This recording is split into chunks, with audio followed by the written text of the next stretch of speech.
이번 시간은 확률의 곱셈 정리입니다. 이 곱셈 정리는 어디에서 시작하는 거냐면 조건부 확률에서 시작을 해요. 우리 조건부 확률이 뭐였냐면 만약에 A 사건이 일어났을 때 B 사건이 일어날 확률을 얘기한다면 얘는 A 사건의 확률 분의 A하고 B가 공통 되게 일어나는 항상 같이 일어나는 동시에 일어나는 곱사건의 확률이 위에 이렇게 분자에 들어가죠. 이 계산인데 이제 곱셈 정리라는 건 뭐냐면 우리가 왜 그러니까 합사건의 우리가 확률을 우리 확률의 덧셈 정리라고 해가지고 요렇게 풀었었죠. 이야기할 수 있었죠. 요렇게 됐었는데 이제 요거 말고 우리가 요 곱사건의 확률을 뭔가 표현할 방법이 없을까를 생각을 하는 거예요. 근데 이거 되게 당연한 거거든요. 지금 조건부 확률식을 보니까 이렇게 생겼잖아요. 그럼 요 곱사건의 확률 부분만 남기고 싶어요. 그럼 어떻게 하면 되냐면 이 밑에 있는 A 확률, A 사건의 확률을 양쪽에 곱해주면 되는 거죠. 그래서 얘는 어떻게 써지냐면 B바 A에다가 A의 확률을 이렇게 곱해주게 됩니다. 근데 생각해보면 조건부 확률은 우리가 A 사건이 일어났을 때 B 사건이 일어나는 거나 B 사건이 일어났을 때 A 사건이 일어났다고 하더라도 우리가 요 곱사건의 확률이 들어가죠. 그러니까 이렇게 쓸 수도 있다는 거예요. A 바 B에다가 B를 이렇게 곱하는 거죠. 이해 가죠? 분모 부분을 약분시켜주기 위해서 이렇게 없애주기 위해서 곱하는 거예요 지금. 그래서 우리가 곱사건의 확률을 이런 식으로 표현할 수 있다라고 하는 게 바로 곱셈 정리의 끝입니다. 물론 이거에 관련된 문제가 있긴 한데요. 이 문제를 풀 때 예를 들어서 이런 기호를 사용한 어떤 수식을 주고 문제를 풀으라고 하면 당연히 방금 한 요 동그라미 친 요 부분에 있는 내용을 써야 되지만 우리가 예제 2번처럼 문장제 문제라든지 어떤 활용 문제 같은 거 어떤 상황에 대한 표현들 같은 경우는 굳이 곱셈 정리를 이용하지 않아도 문제 푸는데 전혀 지장이 없고 오히려 그걸 생각하지 않는 게 더 문제를 풀 때 더 편리한 부분들이 있어요. 예제 2번을 보면서 이게 무슨 말인지 보여드릴게요. 문제 2번을 보겠습니다. 상자 안에 아몬드 초콜릿 10개, 호두 초콜릿 6개가 들어있는데 민수하고 선미가 차례대로 초코볼을 임의로 한 개씩 꺼낼 때 두 사람 모두 호두 초콜릿을 꺼낼 확률입니다. 그럼 얘는 어떻게 하는 거냐면 민수가 뽑고 그 다음에 선미가 뽑아야 되는 거죠. 근데 전체 호두의 그 초콜릿의 개수는 16개였어요. 근데 한 개씩 꺼내고 있는 거잖아요. 근데 민수가 처음에 뭘 꺼내야 하는 거냐면 뭘 꺼내야 돼요? 호두를 꺼내야 돼요. 호두 6개 있었죠. 6개를 꺼냈어요. 그러면 이제 선미 거를 뽑을 때 우리가 설마 선미 거를 16개 중에서 호두 뽑아야 되니까 이렇게 생각합니까? 이거는 지금 선미가 호두 초콜릿을 꺼낼 때의 확률인 거죠. 이 뒤에 써있는 얘 같은 경우는 선생님 네모칸 친 거는. 근데 지금은 한 번 꺼낸 초콜릿은 다시 넣지 않고 민수가 먼저 이 상황에서 호두 초콜릿을 꺼냈으면 선미는 이 문제 상황이 아니라 민수가 꺼내고 난 다음 상황에서 꺼내는 거죠. 그러니까 당연히 16분의 6이 아니라는 건 알아요, 우리가. 그럼 되게 당연해요. 끝났어요. 그럼 이게 무슨 말이냐? 선미는 이게 아니에요. 이게 아니야. 이게 아니면 어떻게 풀어야 되냐? 생각할 수 있다. 전체 초콜릿이 이제 몇 개로 바뀌었어요? 민수가 하나 빼갔으니까 15개 남았죠. 그 다음에 호두 초콜릿은 몇 개 남았어요? 네, 민수가 하나 빼가서 5개가 남았어요. 그 중에서 선미가 고르면 되는 거죠. 그러니까 지금 선비가 고르는 상황이 민수가 고르고 난 다음 상황으로 고른다는 거예요. 그러니까 여기서 어떤 느낌이 들어가는 거냐면 조건부 확률이 들어가는 거죠. 민수가 뽑았을 때 그 다음 선미가 뽑을 확률. 근데 제가 지금 원하는 건 그냥 선미가 뽑을 확률이 아니라 민수도 뽑고 그 다음 선미도 뽑고 하는 그 상황이에요. 그러니까 얘는 어떻게 해야 되냐면 얘네들이 나란히 항상 동시에는 아니지만 어쨌든 순차적으로 같이 일어나야 되는 거죠. 곱하기로 계산합니다. 그래서 얘는 계산하면 얼마가 되냐면 8분의 1인가? 계산하면 얼마죠? 네, 8분의 1인가 나왔던 것 같아요. 그렇게 계산하게 된다. 8분의 1이다. 이렇게 계산하게 된다. 그래놓고 이제 선생님이 보여줄게요. 여기 도대체 원래 풀이 뭐라고 적혀 있었는지 이렇게 적혀 있었어요. 오히려 풀이를 보면 꼭 이걸 이렇게까지 생각해야 돼 싶을 정도로 써 있어요. 자, 민수가 꺼낸 초콜릿이 호두 초콜릿 사건을 A라고 놓고요. 선미가 꺼낸 초콜릿이 호두 초콜릿 사건을 B라고 해요. 그러면 선생님이 아까 얘기한 것처럼 그냥 만약에 PB를 구한다 그러면 이게 16분의 아까 얼마였죠? 6이겠죠. 근데 지금 선미가 그냥 꺼내는 게 아니란 얘기를 하고 싶은 거예요. 보니까 어떻게 했어요? 일단 민수가 먼저 꺼내야 돼. 그리고 나서 선미가 초코 호두를 꺼내는 게 중요한 게 아니라 민수가 꺼낸 나머지에서 선미가 꺼내야 돼라고 하는 계산을 이렇게 해놨죠. 그 표현을 B바 A, 그러니까 민수가 꺼냈을 때 선미가 꺼냈을 확률 이렇게 지금 바꿔놓은 거예요. 조건부 확률이 들어가죠. 이렇게 되죠? 네. 곱사건의 확률인데 우리가 조건부 확률을 끌어와서 계산한다는 거예요. 근데 굳이 이렇게까지 생각할 필요가 있을까, 우리는? 그냥 이미 문제의 상황에서 내가 다 해독이 되고 이 계산 풀이가 나오는데 여기서 다시 이 식을 굳이 만들어낼 필요가 있을까? 사실 선생님은 없다고 생각해요. 오히려 이것이 더 우리를 어렵게 만드는 이유가 되기도 해요. 그래서 상황을 보고 그냥 그 자체로 이해해서 문제를 풀었으면 좋겠다라고 하는 게 이 부분의 선생님의 설명 조언입니다. 문제 3번 한번 같이 볼게요. 흰색 8개, 주황색 4개가 들어있는 주머니에서 탁구공을 임의로 1개씩 2번 꺼낸대요.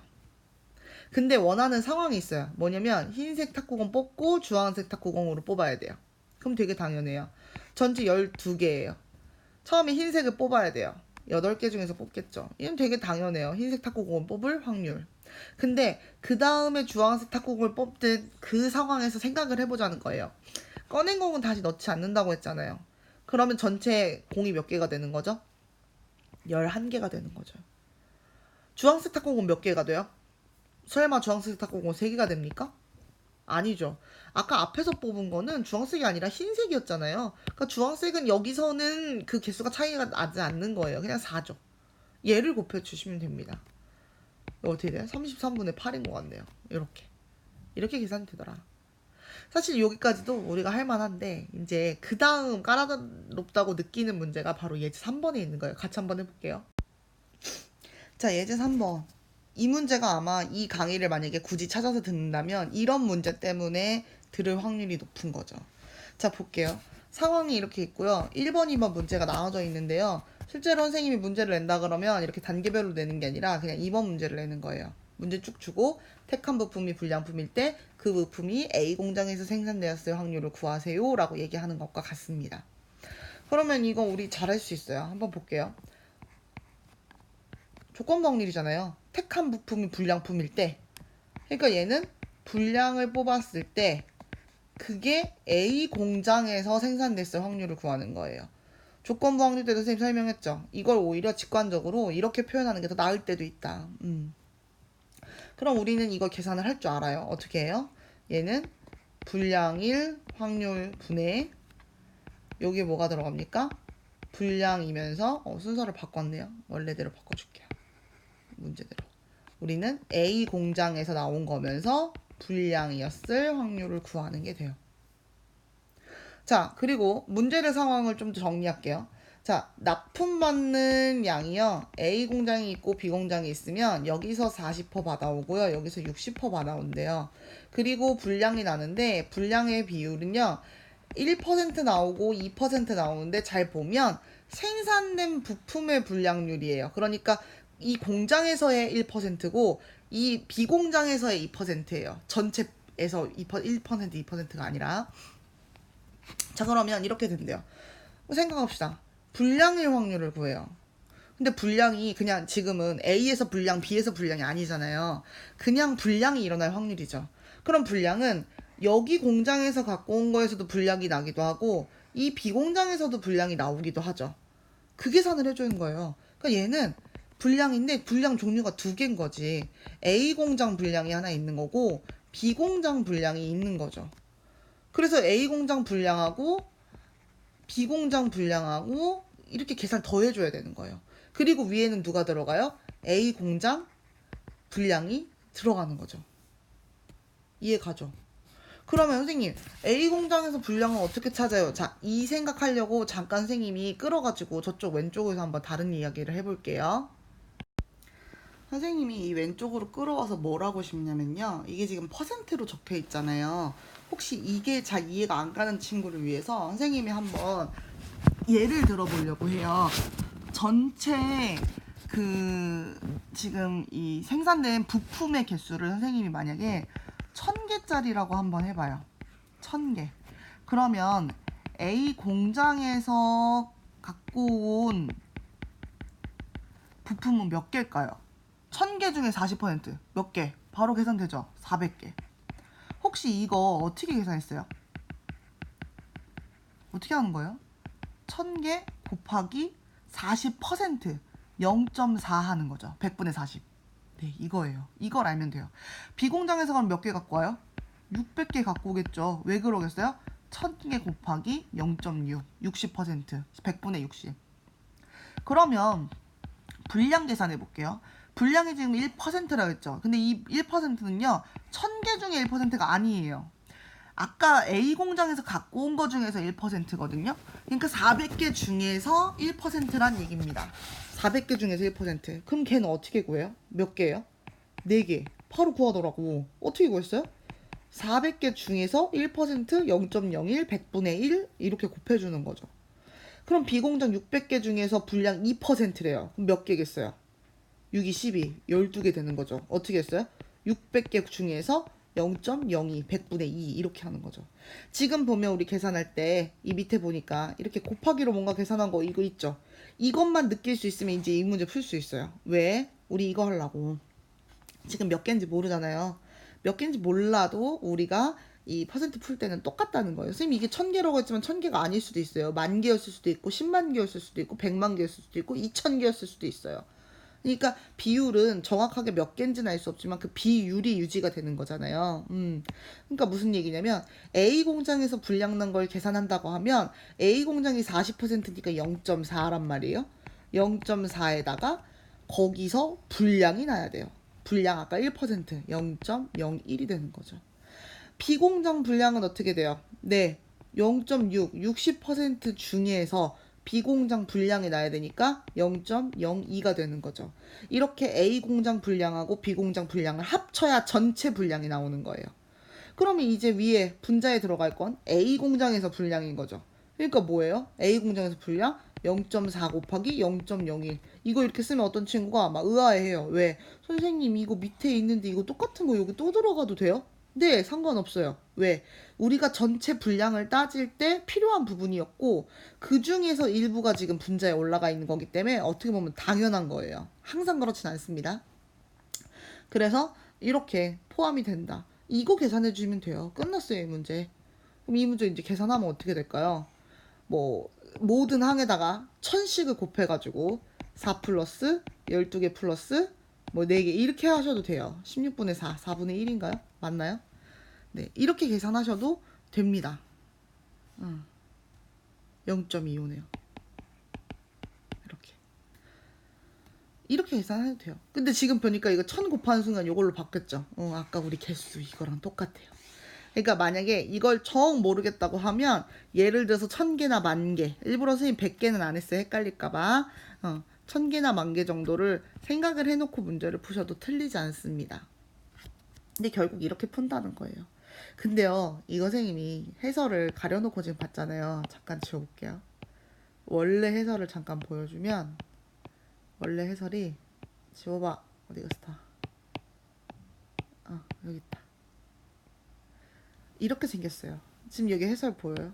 이 해설 중에는 지금 뭘 계속 써먹고 있냐면 확률의 곱셈 정리를 계속 써먹고 있고요. 지금 A 공제에서 이거를 이렇게 곱사건으로 표현하는 것도 저는 헷갈리고요. 저는 거기서 에러가 났을 때 뭐 조건부 확률이 들어가는 것도 사실 굉장히 어떻게 보면은 불편하고 어려워요. 그러니까 오히려 이런 문제는 잘 안 풀려서 답지 보면 선생님 답지에서 이렇게 푸는데 이걸 왜 이렇게 풀어요? 하고 질문하는 문제 중에 하나예요. 사실 근데 이거를 꼭 이런 과정 이렇게 뭔가 명명해놓고 뭔 사건을 A 무슨 사건을 B 무슨 사건을 E 이렇게 놓고 꼭 풀어야 하겠느냐 사실 그건 아니잖아요. 우리가 문제를 이해할 때 더 편리하게 이해하려고 하는 건데 그러니까 아까 선생님이 썼던 것처럼 더 직관적으로 보이게 문제를 풀어도 전혀 상관이 없습니다. 밑에 거 한번 해볼까요? 문제 4번. 문제 4번도 말이 어려워요. 이게 무슨 말인지 한번 볼게요. 어느 거짓말 탐지기의 정확도는 90%래요. 근데 이거를 혹시 헷갈려 할까봐 거짓말 탐지기가 거짓이야 라고 탐지하는 걸 잘했을 때만 얘기한 게 아니라 참말을 얘기했을 때는 참이라고 판정하고 거짓말을 했을 때 거짓말이라고, 그러니까 기계가 제대로 잘 작동할 확률이 90%란 얘기예요. 0.9. 근데 어떤 사람은 또 거짓말할 확률이 0.2래요. 약간 허언증? 응, 그치. 10개 말하면 2개는 뻥이야. 자, 그러면 이 사람이 있는데, 이 사람이, 자, 이제 여기서부터가 문제죠. 뭐라고 했어요? 거짓말 탐지기가 거짓이라고 판정했을 때, 실제로 그 사람이 거짓말했을 확률을 구하는 거예요. 자, 볼게요. 이것도 뭐뭐 했을 때 조건부 확률이에요. 선생님은 이거를 이렇게 쓸 건데, 얘는요, 이거를 거짓말이라고 판정했을 때 거짓일 확률 이렇게 쓰는 순간 이 문제 못 풀어요. 헷갈려서. 자, 여기는 조금 구구절절 써줘야 돼요. 자, 거짓이라고 이라고 판정해요. 거짓을 판정했다도 아니에요. 거짓을 판정했다 그러면 오작동한 것 같이 느껴지잖아. 그게 아니라 잘 된 것도 있어요. 거짓이라고 판정했을 때 실제 거짓일 확률을 구하는 거예요. 이렇게 써주시는 게 여기서 굉장히 중요합니다.